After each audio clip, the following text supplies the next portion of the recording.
제가 전에 루안다를 갔을 때 이제 공항에 내리자마자 이제 노빙을 했죠. 거기서는 좀 되는 것 같더니 이제 선교 현장으로 가니까 호텔만 벗어나면 와이파이가 하나도 안 됩니다.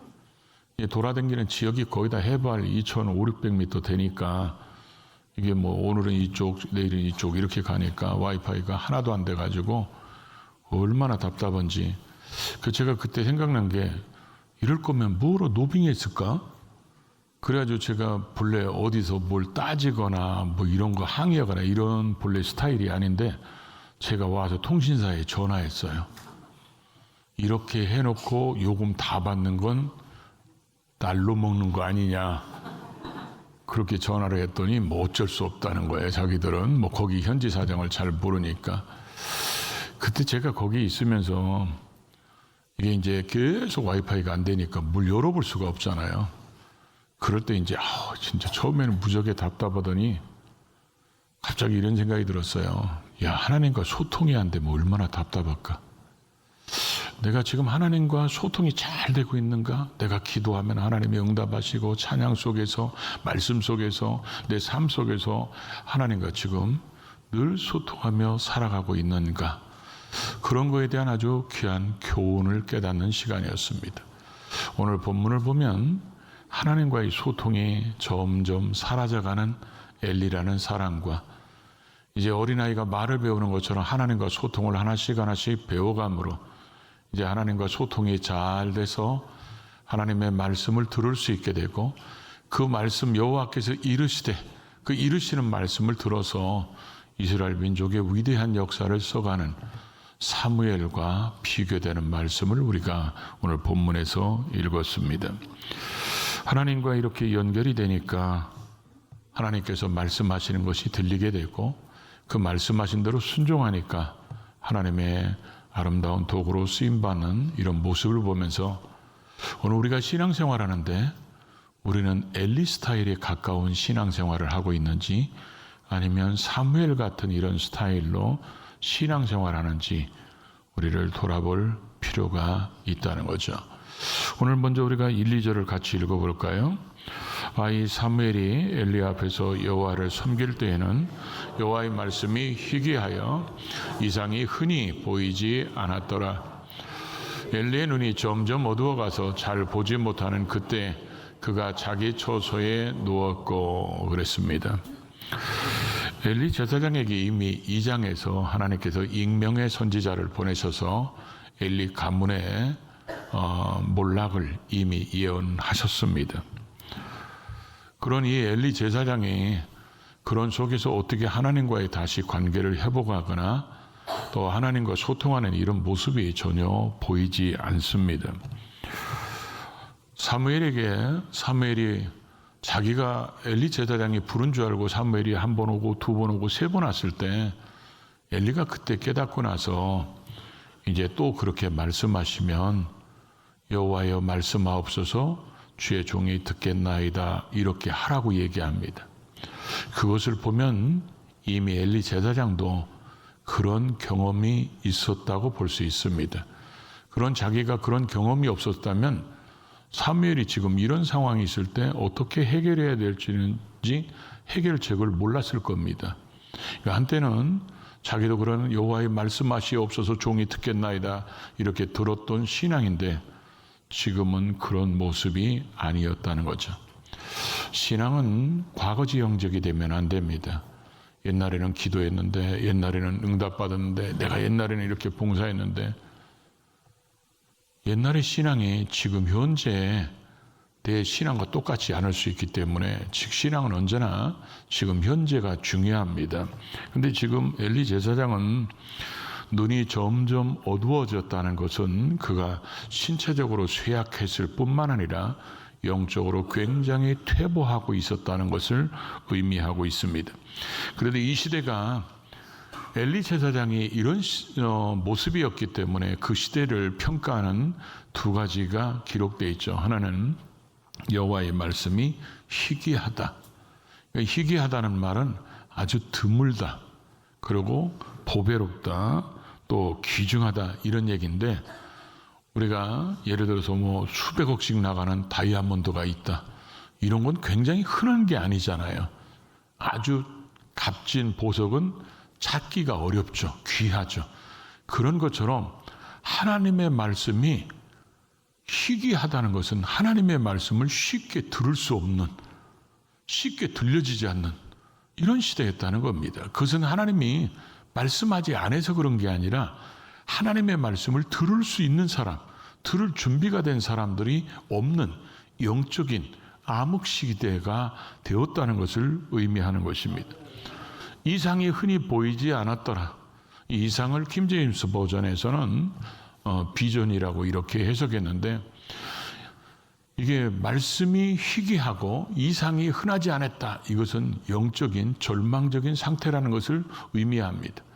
구약 성경에 하나님께서 쓰시는 전형적인 하나님의 방법이 뭐냐면, 하나님이 선지자를 세우시고 그에게 말씀하시고 그에게 깨닫지 못하면 환상을 통해서, 이상을 통해서 하나님의 계획, 하나님의 방향성, 하나님의 의도 이런 걸 깨닫게 해서 말씀하심으로 이스라엘 백성들을 하나님이 원하시는 방향으로 이끌어 가도록 하나님이 쓰시는 이런 방법인데, 이상도 흔하지 않고 말씀이 희귀했다는 것은 그들이 영적으로 지금 얼마나 퇴보한 삶을 살아가는지를 보여주고 있는 그런 말씀입니다. 여러분들이 신앙생활할 때 가끔 늘 그런 분도 있는지 모르죠.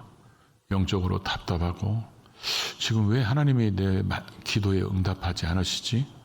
하나님께서 내가 지금 잘못 결정하고 잘못 판단할까 봐 지금 기다리고 있는데 왜 하나님이 나에게 말씀하시지 않을까? 이랬을 때 여러분은 주로 성경을 어디를 읽습니까? 우리는 대부분 어렵고 힘든 상황이 오면 시편을 많이 읽고, 때로는 뭐 더 힘들으면 욥은 어떻게 살았는지 이런 걸 찾아볼 수 있습니다. 저는 하나님과의 관계 속에서 어떤 문제가 잘 풀리지 않거나 그러면 두 가지 성경을 주로 자주 봅니다. 하나는 사도행전 8장을 자주 묵상합니다. 빌립이 성령의 감동을 받고 성령의 인도하심 따라 갔더니 하나님이 예비된 사람, 예비된 환경을 만나게 하셨는데, 내가 지금 성령의 인도를 제대로 받고 있는지, 성령의 이끄심 속에 살아가고 있는지를 보고, 또 하나는 내가 지금 하나님 관계 속에서 지금 문제가 있는 건가, 이럴 때는 사무엘상 3장 엘리 제사장 같은 데가 지금 모습이 아닌가, 이런 생각으로 이 본문을 자주 읽습니다. 또 예배가 그럴까 이런 생각이 들면 말라기서를 자주 읽어봅니다. 그래서 내가 이게 하나님 받으시는 예배를 인도하고 있는가, 사람 보라고 예배를 인도하고 있는가, 이런 점검을 하고 있는데, 지금 이 엘리 제사장은 지금 하나님 앞에서 하나님이 말씀하신 것을 들을 수 없는 그런 상황 속에 있었다는 것입니다. 그래서 우리가 하나님이 나에게 이르시되 이렇게 말씀하시고 감동 주셔야 되는데, 이걸 들을 수 없는 내게 뭐가 있는지, 죄가 있는가, 또는 하나님이 원치 않는 모습이 있는가, 하나님이 원치 않는 방향으로 가고 있는가, 내가 결정하는 것이 하나님의 뜻보다는 내 뜻을 우선시하고 하나님의 계획보다는 내 계획을 우선시해서 내가 이미 다 결정해놓고 하나님의 뜻만 찾으려고 하나님의 도우심을 구하는, 지금 하나님 앞에 설득하고 있는 모습은 아닌지, 이제 우리는 가끔 우리 자신들을 돌아볼 필요가 있죠. 오늘은 성령 강림 주일입니다. 오순절 마가다락방에 임하셨던 성령은 복음이 전하는데 함께 역사하셨고, 그래서 저희와 여러분들도 우리가 복음을 듣게 되는 것도 성령의 역사고, 복음을 듣고 믿게 되는 것도 성령의 거듭남의 역사고, 그래서 믿어서 하나님의 자녀가 되고 구원받은 우리들에게는 성령님이 와 계셔서 우리를 성전된 육체라고 성경은 표현하고 있고, 너희 안에 보증으로 성령을 넣어주셨다고 말씀하고, 주의 영이 없는 사람은 하나님의 사람이 아니고 그리스도의 영이 없는 사람은 구원받은 사람이 아니라고 성경은 말씀하고 있습니다. 그런 우리들은 우리가 은행에 지점을 가면 본점과 다 연결되어 있잖아요. 그런 것처럼 성령이 우리 안에 와 계심으로 본점이신 하나님과 성령님이 연결하십니다. 그렇기 때문에 늘 하나님과 소통이 잘 돼야 되는데, 이런 소통이 잘 되는 게 바로 점검이 필요합니다. 우리가 말씀을 읽고 듣고 묵상하고 배우면서 그 말씀에 임재하시고 말씀 속에 역사하시고, 예수님이 엠마오로 내려가는 제자들에게 말씀을 풀어놓을 때 그들이 이렇게 고백하죠. 말씀을 들을 때 우리의 마음이 뜨겁지 아니하더냐.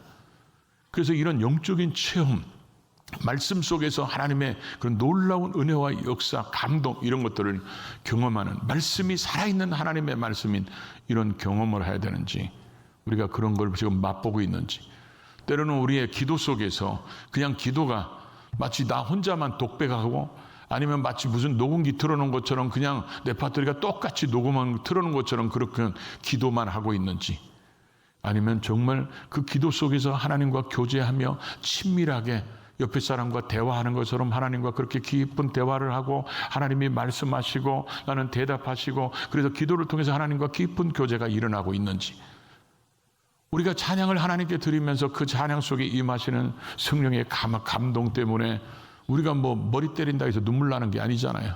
쥐어 짠다 해서 눈물 나는 게 아니고, 성령의 역사하심으로 눈물, 콧물을 흘리면서 하나님의 그 놀라운 임재하심을 경험하면서 살아가고 있는지, 우리가 헌신하면서도 나 같은 사람에게 이런 걸 맡겨주시고 나 같은 사람에게 이런 일을 할 수 있고 내게 주신 이걸 가지고 주를 위해서 쓸 수 있다는 이 자체가 너무 행복하고 감사하는 이런 모습들이 살아있다면, 그런 건강한 신앙생활을 하는 모습이지만 그런 것이 없다면 대답은 확실한 건 하나 있습니다. 하나님 쪽에는 문제가 없다는 것입니다.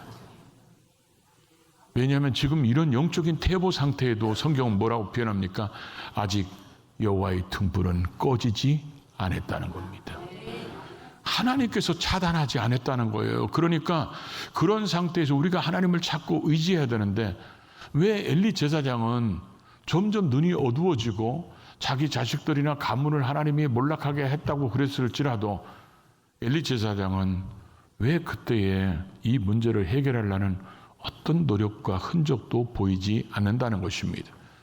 우리가 2절, 3절을 같이 읽어볼까요? 2절, 3절을 보면 엘리의 눈이 점점 어두워가서 잘 보지 못하는 그때에 그가 자기 초소에 누웠고 하나님의 등불은 아직 꺼지지 아니하였으며 사무엘은 하나님의 궤 있는 여호와의 집안에 누웠더니, 여기 본문에 보면 누워있다는 말이 2번 나오죠. 엘리가 누워있는 곳, 사무엘이 누워있는 곳. 둘 다가, 근데 엘리는 자기 초소에 누웠다 그러고 사무엘은 하나님의 전에 누워있다고 표현하고 있습니다. 성경은 이걸 비교하고 대조해서 기록해 놓은 이유가 뭘까요?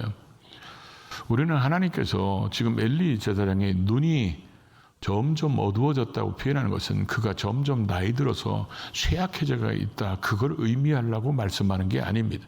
실제적으로 엘리 제사장은 나이가 많습니다. 4장에 가보면 죽을 때 98세라고 성경은 표현하고 있습니다. 그리고 그때도 몸이 굉장히 비대했다고 표현하고 있어요. 제가 볼 때는 130은 나가지 않았을까, 제가 거기 있으면 저는 홀쭉하지 않았을까, 이런 생각이 들기는 합니다. 그런데 이 엘리가 자기 초소에 누웠는데 눈이 점점 어두웠다고 표현하는데, 여러분 120살을 살았던 모세는 죽을 때 기력이 쇠하지 않고 그의 눈이 흐리지 않았다고 그랬습니다. 그것은 모세가 마치 20대의 체력을 가지고 있었다, 그런 의미를 가르치려고 그런 게 아니라 120살이 됐어도 그는 하나님과 여전히 소통하는 건강한 신앙이었다는 것을 의미하는 것입니다. 그런데 엘리는 그런 모습이 없었는데, 그때가 바로 언제예요? 여호와의 말씀이 희귀하고 이상이 흔히 보이지 않던 그런 시대고, 자기 가문에 지금 하나님의 저주가 내려진 그때에 자기 초소에 누웠다는 것입니다. 여러분, 자기 초소에 누웠다는 말이 큰 죄악이 아니잖아요. 여러분, 어제 저녁에 어디서 주무셨습니까? 다 자기 처소에서 주무셨다가 오셨잖아요. 자기 처소에서 주무셨다, 이건 틀린 말이 아닙니다. 그리고 누가 뭐라 해도 정당하게 얘기할 수 있고 합당한 핑계거리, 변명거리가 될 수 있습니다. 근데 성경은 저걸 왜 비교했을까요? 반면에 사무엘이 누워있던 곳은 여호와의 등불이 있는 것이고 하나님의 궤가 있는 것이고 여호와의 전에 누워있다는 것입니다. 왜 이 두 사람을 비교했을까요? 우리가 이렇게 얘기할 때 아멘 안 하면 예를 들 수밖에 없죠. 엘리는 예를 들어서 그렇습니다. 우리가 여러분들이 직장을 가는데 어떤 사람은 직장을 가면서도 가는 출근의 길이 늘 찬송하고 말씀을 묵상하고 기도하면서 가는 그런 어떤 영적인 길이 될 수 있고, 회사에 도착해서도 기도하고 시작하고, 그리고 뭔 일을 하다가 이게 일이 잘 안 되면 뭐 따로 무릎 꿇고 기도는 못 하더라도 그 자리에서 하나님 이거 어떻게 처리할까요? 그러면서 삶의 영역이 현장이 하나님과 소통의 현장으로 만들면서 일하는 사람이 있는 반면에, 예배당에서 딱 나가서 교회 가면 하나님과 영적인 와이파이가 끊어져 버립니다. 그래가지고 자기 생각대로 합니다. 자기 생각대로. 그러고 나서 어디 와야 접속되냐? 꼭 교회 와야 접속하는 사람들이 있습니다. 그러다 보니까 세상 사람들이 볼 때는 완전히 세상 사람들하고 똑같은 삶을 살으니까 예수 믿는 사람이란 거, 선한 영향력을 미치는 걸 전혀 보지 못합니다. 그러다 보니까 이 주일 빼놓고는 신앙인이라는 것을 생각해 본 적이 없는 사람들. 그래서 사람들이 그런 사람들을 보고 가끔 밥 먹을 때 기도하는 거 보면 너도 교회 다니냐? 이러면서 기절초풍할 일들이 벌어지는 모습들은, 그게 영적인 와이파이가 다 끊어진 생활을 직장에서 하기 때문에 그렇습니다. 어떤 사람은 예를 들어서 취미 생활을 하고 운동하고 등산을 하고 막 이런데도 그런 현장이 하나님과 교제의 현장이 되는 사람들이 있어요. 운동하면서도 취미 생활을 하면서도 하나님과 기도하면서 교제하면서 자연 만물을 통해서 하나님의 더 창조적인 그런 능력, 그래서 오히려 볼수록 하나님을 더 생각하게 되고 또 눈에 들어오는 그 아름다움을 보면서 하나님을 생각하는, 이런 걸 통해서 하나님과 오히려 더 소통이 되는 이런 삶을 살아가는 반면에, 취미 생활하거나 여행 가거나 이러면 영적인 와이파이가 딱 끊어져 버리는 사람들이 있죠. 그래서 완전히 세상 사람처럼 부어라 마셔라 즐겨라 하면서 완전히 그렇게 사는 사람들. 가정에서도 그렇잖아요. 가정에서 기도하기 좋은 거, 말씀 읽기 좋은 거, 찬송하기 좋은 거, 청소하면서 뭐 이러면서 찬양하면서 기도하는데 그런 가정으로 만들지 못하고 지옥으로 만드는 사람들도 있잖아요. 그러니까 우리의 삶의 현장에서 초소에 우리는 다 있을 수 있어요. 다 그런 환경에 있을 수 있어요. 그런데 그런 환경이 하나님과 영적인 소통의 자리로 만드느냐 못 만드느냐는 것은 굉장히 중요한데, 지금 엘리는 지금 그런 하나님 관계 속에서 지금 그런 걸 만들어 가야 되는데 그냥 저 바닥에 누워 외로운 물새 한 마리 돼가지고 지금 자고 있다고 표현하고 있어요. 그런데 어린 사무엘은 지금 성전에서 자고 있는데, 이때 아이라고 표현하는데, 이때 역사학자였던 요세푸스는 뭐 성경에 나와 있는 건 아니지만 그 사람이 주장할 때는 이때가 12살 정도 됐을 것이라고 이렇게 얘기합니다.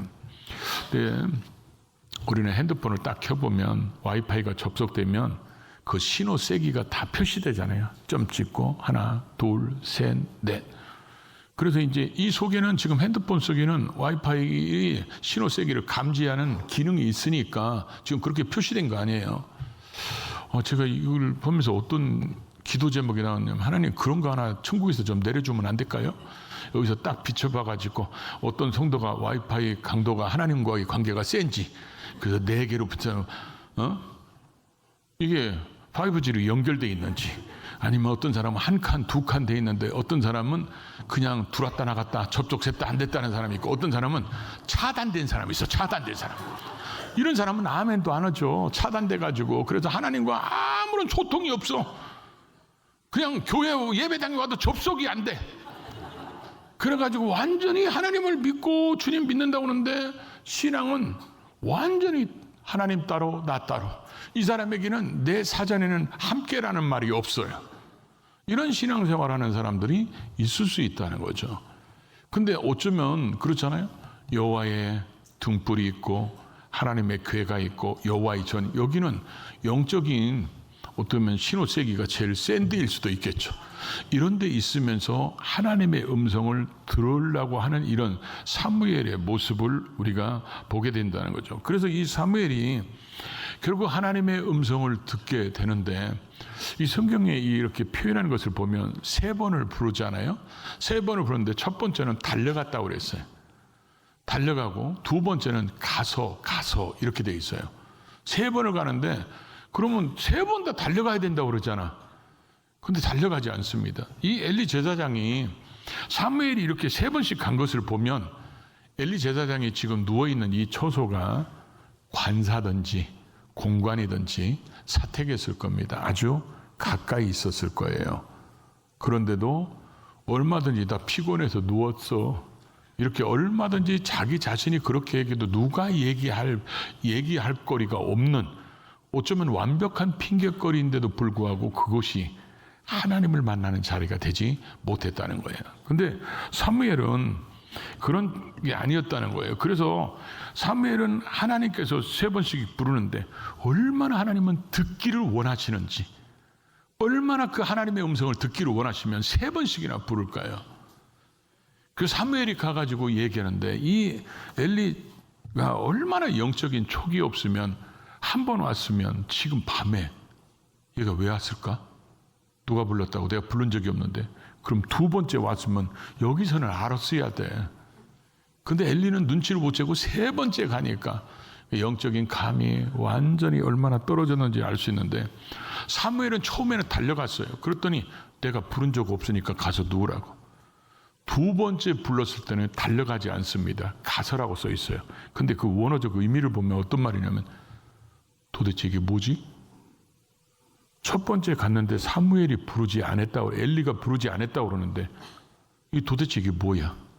세 번째도 똑같은 반응을 보입니다. 그러니까 점점점 하나님의 음성을 듣기에 나아가는 그런 모습을 보여주고 있는데, 그래서 10절에 보면 이렇게 표현하고 있죠. 여호와께서 임하여 서서 전과 같이 사무엘아 사무엘아 부르시는지라. 사무엘이 이르되 말씀하옵소서, 주의 종이 듣겠나이다. 여호와께서 서서, 그래서 여호와께서 임하여 서서 전과 같이, 그러니까 세 번 부를 때와 같이 네 번째도 뭐요? 그렇게 하셨다는 거예요. 그래서 이런 표현들을 우리가 신인 동형론적 표현이라고 하죠.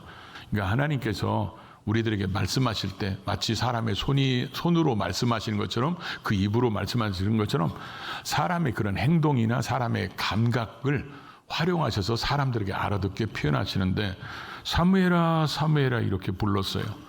성경은 이런 표현들이 많이 나오죠. 아브라함아 아브라함아, 야곱아 야곱아, 모세야 모세야. 하나님이 자기 이름을 아신다는 거, 이거 얼마나 놀랐을까요? 하나님이 내 이름을 아시는 거예요. 그럼 내 형편도 아시는 거예요. 저도 사실 하나님이 제 이름을 부르실 때 굉장히 충격을 받았어요. 제가 하나님의 부름을 받을 때, 하나님께서 제 이름을 부를 때 그분이 내 이름을 알고 계시다는 거. 여러분, 이게 이름이 얼마나 소중한지 하나님이 다 알고 계세요. 그래서 계명을 쓸 때는 꼭 신고를 하시기 바랍니다.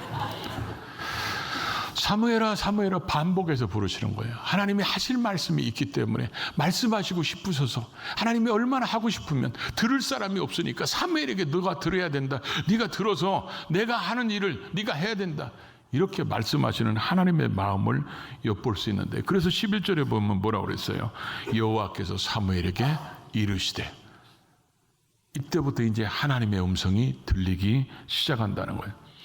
하나님의 말씀을 성령의 감동으로 말씀을 읽고 듣고 할 때 이렇게 말씀을 들어야 하나님의 지시사항이 뭔지를 알죠. 하나님이 원하시는 방향이 뭔지를 알죠. 하나님의 의도가 뭔지, 목적이 뭔지, 인도하심이 어디 있는지 이런 걸 들어야 알지. 그래야 우리가 그 일을 행하는 하나님의 도구로 쓰임받고 그 일을 행함으로 하나님께 영광 돌리면서 살아가는데, 하나님이 뭘 말씀하시는지를 듣지를 못한다면 우리 생각으로 살아가는 거죠. 우리는 이런 모습을 보면서 여러분의 신앙은 하나님과 지금 단절된 신앙입니까? 아니면 소통을 잘 하고 있는 신앙입니까? 하나님과의 이런 영적인 와이파이 세기가 감도가 좋은 상태입니까? 아니면 접촉 불량처럼 들어왔다 나갔다 하고 예배당에나 와야 어쩌다 한번 하나님하고 접속하는 그런 스타일입니까? 우리는 이미 하나님께서 우리에게 성령님으로 찾아오셨어요. 우리는 하나님과 소통할 수 있는 이미 길이 열린 사람들입니다. 이걸 자꾸 활성화시켜서 하나님과의 관계가 신호세기가 세지고 감도가 좋은 신앙생활을 해야 행복한 신앙생활, 건강한 신앙생활을 하는데 이 감도가 떨어져 가지고 접촉불량이 되는 사람들, 그러죠. 완전히 단절된 신앙생활을 하면 그건 행복한 신앙생활이 아닙니다. 나중에 지나고 나면 남는 게 후회밖에 없습니다. 언제나 하나님의 인도하심 속에 살아가서 건강하고 복된 신앙생활하는 우리 모두가 될 수 있기를 주의 이름으로 축복합니다.